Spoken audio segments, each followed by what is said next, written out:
Hello, I got some results today.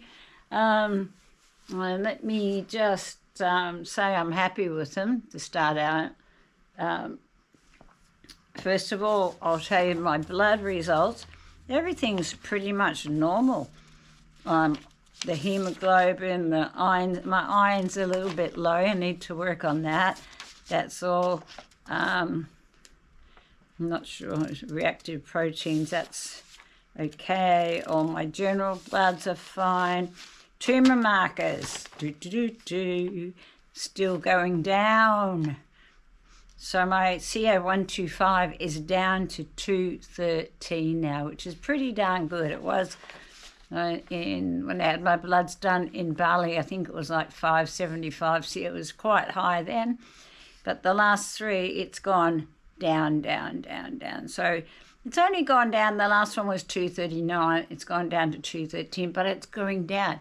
And as my doctor said, Cindy, you've got a really aggressive form of cancer. And this is showing that it's not going up. It's not, this is great news. That's the CA125. And the CA15-3BR, it's another tumour marker. That one has gone, the last test in April, it was 327. It's now 316. So they're only little bits, but they're going down, not up, which is pretty awesome and wonderful. So that's the bloods. Everything else is normal. Liver function test, totally normal, despite the tumour in my liver and all that. Now the CT, I've got that up there. The CT, it's there's a new moderate volume pericardial effusion. I'm not real sure. That's water around the heart, but that's the only thing new on it.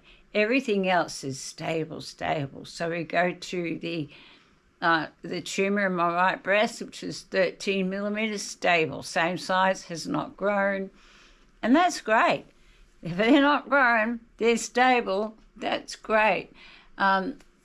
Stable appearance, and that it's stable, no newly enlarged thoracic lymph nodes, just that new pericardial effusion, small pleural effusions, which I've had all along. We've known that. It's just keeping an eye on them because they can go up and down. Here's a good one. No lung metastasis seen, which means it has not gone into my lung. It's only the pleural area around my lungs. So I've got no tumours. It hasn't gone into my lungs, which is a real great one. Stable this, stable that. Abdomen and pelvis. Okay, here's the liver tumour. 21 millimetre metastasis. Let's just say Mets, because that's easier than metastasis. You know what I mean? Okay, at segment 3 of the liver, stable. It was 21 millimetres at the last one. It's 21 millimetres at this one. The one before the last one, it was 16. So last time I went up 5 millimetres, but this time it's just stayed there. It's just stayed the same. Now, if you probably don't remember, but I'll remind you that in the last CT in my liver, it was, I talked about, okay, it's increased in size, now measures, this is about the liver tumour. Then it says there is a new subcapsular hyperdensity measuring 9 millimetres in segment 4A8 of the liver. I told you there was more stuff going on in the liver. Hypodensity adjacent to the ligamentaires measures to about 30 millimetres. All right, so that was in the last one. So we had some stuff that we weren't sure of. But then we go up to the one we just had, and it says about the liver. Previously shown, a 9 millimetre liver lesion at segment 4A8 is not perceived currently. It's not there. They can't see it. And then they say, although this may be due to the arterial phase nature of the current study, it's not there. They just don't know how to explain it. Similarly, the previously shown hyperdensity adjacent, which is the second one, falciform fissure is not perceived. No new liver lesion identified. So all those other little things that were going on didn't happen. I reckon that's got a lot to do with those liver flushes I've been doing, because I've been having all this white fatty stuff, and that could have been bits of tumours. Who knows what it is all coming out. But I really believe that those liver flushes, which I will continue to do monthly, are keeping my liver clean. I think, the big one, so that 21 millimetres for Americans or whatever, is just over 2 centimetres. So that's what, maybe an inch? I'm not sure. You'd have to Google that one, 21 millimetres. But it's a little bit of a bigger one. So, but it stayed stable. And doct's like, if you keep going this way, it's not growing. It might just eventually fade away. It's obviously not being fed by anything, or it would be growing, because I've got such an aggressive form of cancer, which he reminds me of all the time, because he's blown away. He's blown away that this is not advancing. And here we go, no ascites. Also, the last one showed it was the pancreatic duct was enlarged. Can't quite find it on here, but that's not something you really want, is your pancreas, and your pancreas enlarged. And I looked that up. He said usually means pancreatic cancer. But anyway, here it's not no ascites, no discrete peritoneal metastasis, no signs of bowel obstructions, no mets. No mets are seen at the gallbladder, adrenal glands, kidneys, spleen, and pancreas. Stable prominence of the main pancreatic duct. That's the one that they were worried about last time, and now it says stable. It doesn't say stable and large, it just says stable. Going on to the bones, it does say many of the bone mets, you can't really see them. You can only see them on a PET scan, so you really need a PET scan to see what's going on inside the bones. And I've still got a healing fracture in my rib, which I have no idea how I fractured my rib earlier this year. So, yeah, guys, this is great news.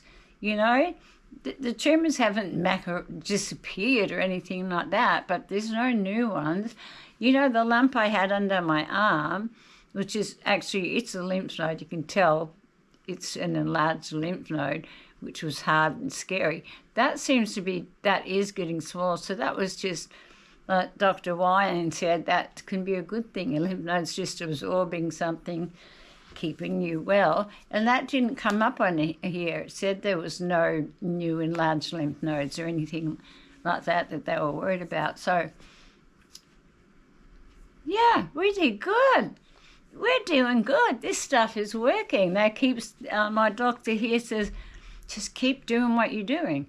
And what I'm doing is I'm living in Bali. I'm surrounded by beautiful people here too, but at least I'm warm in Bali.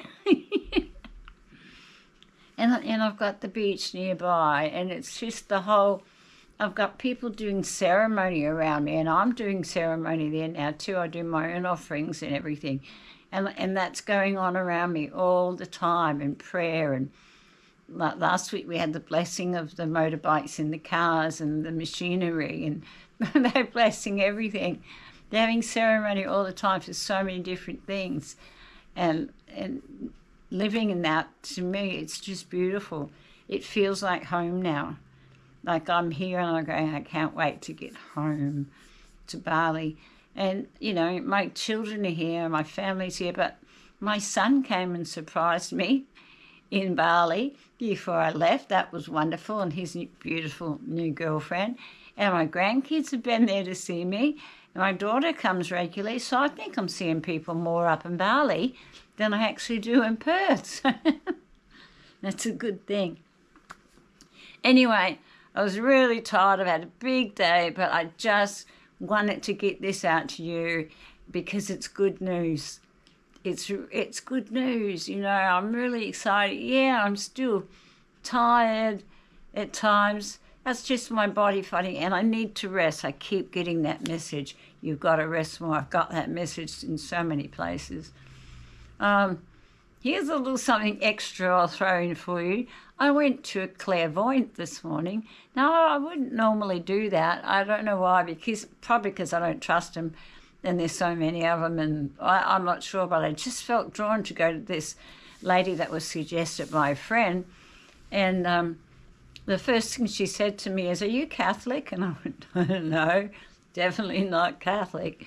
And she laughed. She goes, "Well, before you came, I did," she connects in with spirit and asked what I would be needing and all that. And she said, Mother Mary came through so strong and vivid, and she had this beautiful blue scarf over her head, and she is looking after you. And she is like your main, because she was trying to connect in with spirit guides. She is my main spirit guide, my main protector right now. How special is that? And she was with apparently a whole bunch of angels. I mean, I suppose she could have said that to anybody, but it made a lot of sense to me because my Aunt Bonnie is really been doing a lot of prayers and things with Mary. And just let me show you. She sent me this from America, healing prayers. But it's a healing enrollment with my name on it, special patronage. We'll share for one full masses for the healing for 1 full year at Our Lady of the Lord's National Shrine. And how cool is that, right? With the picture on it and everything. And it's talking about, "Oh Mary, please grant my request for healing. Most of all, help me to know and embrace God's will for me." And there's a whole bunch in there about Mother Mary and Mary help Bernadette. And it's just beautiful because Aunt Bonnie's been doing all this stuff for me. And then today I get told it's the person that's looking after me the most. And she said, I'm feeling like when you pass over, because there was no denying that's going to happen eventually, it's going to happen to all of us, that Mother Mary is going to be there waiting for you. She said, your ancestors too. But I think you're going to actually have her there waiting for you. She went, how cool would that be? So a lot more awareness for me around that right now. And I have been a bit more aware of Mother Mary. Not what we read in the Bible, but I've read other books like Anna, Grandmother of Jesus, or Yeshua. I've been reading a lot about Yeshua and Miriam Magdalene and Mother Mary, and reading Essene things. The Essenes wrote a lot. They were Essenes, I think. Yeah, so that was just, that really blew me away too. I'm so looked after. I'm so loved here on earth and where I'm going, and also my father came through and said he wanted to, and she knew nothing about my father or my journey. She said he wants to say how very, very sorry he is for the way he treated you, but that was who he was and he didn't know any better, and and that was really beautiful. And then my mum came through and she said she wanted to say she was really sorry for not being able to protect me, but she was too scared. So it was just, it was a really nice little morning, and then I went straight from there to get this good news that I'm sharing with you. So guys, I'm going to try and get this up straight away tonight. I'm having trouble because I don't really have internet here at the moment. I'm hooking into my neighbour's internet, so thank you, Guy and Marlena, because I get a little bit of their internet, but I kind of got to go into the bedroom. It doesn't work too well out here in the lounge, but at least I can get some internet. So there we go. We have good news. So I have an appointment on Monday with respiratory. I'm sure when they see the CT scan, they're going to be fine. Now, the pleural effusions are there, but they're so small. I don't think they're going to worry about it. And I still have an appointment with orthopedics about the bone mets as well. But as far as we know from the CT scans, nothing's like showing up big in the bone mets. So hopefully they're going to be okay too. We're doing good. Mwah. Love to all of you.